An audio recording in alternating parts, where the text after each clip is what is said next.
जिना house जलाओ घिराव case. Lahore की इंसदादी दहशतगर्दी अदालत ने तफ्तीशी अफसर को शो कॉज नोटिस जारी कर दिया।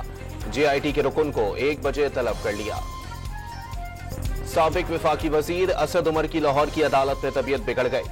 पंजाब इंस्टीट्यूट ऑफ कार्डियोलॉजी में टेस्ट कर लिए गए, ब्लड प्रेशर कम हो गया था, ECG सही आई। कौमी असम्बली का इजलास कुछ देर बाद होगा। पासपोर्ट के इजरा में ताखीर, IPPs मुआहदे और इलेक्शन तरमीमी एक्ट की मंजूरी एजेंडे में शामिल।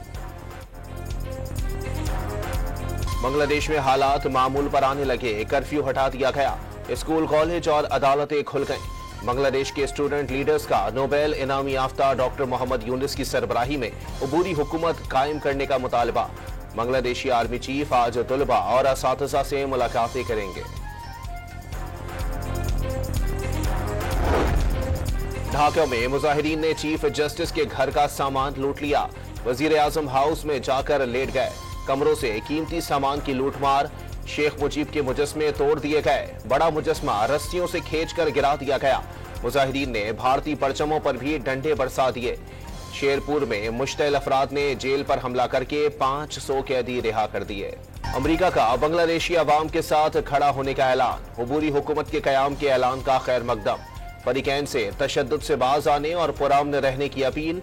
इक़्तिदार की मुंतकिली बांग्लादेश के आइन के मुताबिक होनी चाहिए। तर्जुमान अमरीकी महकमा खारजा मैथ्यू मिलर की प्रेस ब्रीफिंग। बिजली के भारी बिलों और टैक्सों के खिलाफ जमात इस्लामी का रावलपिंडी और कराची में धरना जारी। मुज़ाकरात नाकाम होने पर जमात इस्लामी D चौक का रुख करने के लिए तैयार। और कराची के मुख्तलिफ इलाकों में हल्की बारिश, मौसम खुशगवार हो गया। महकमा मौसमियात की आज भी बारिश की पेशगोई।